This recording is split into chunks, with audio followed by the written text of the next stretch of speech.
बिर्तामोड नगरपालिकामा रहेको बिर्तामोड नगरपालिकाले निर्माण गरेको बिर्तामोड नगरपालिका र सहारा कोष निर्मित ज्येष्ठ नागरिक चौतारी बिर्तामोड 8 अर्चना झापामा छ। यो चाहिँ भवन 10 बजे आउनुपर्ने कर्मचारी 10:30 बजीसम्म पनि आइराख्नु भएको छैन। हामी यहाँ आएर सुविधा लिन बसिरहेको छौँ। यो चाहिँ मेरो बहिनी। त्यस पछाडि यो चाहिँ ज्येष्ठ नागरिक भवनको शौचालय।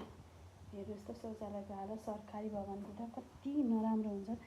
हरेक कुराहरू सरकारी बजेट आएको हुन्छ र पनि सरकारी बजेटको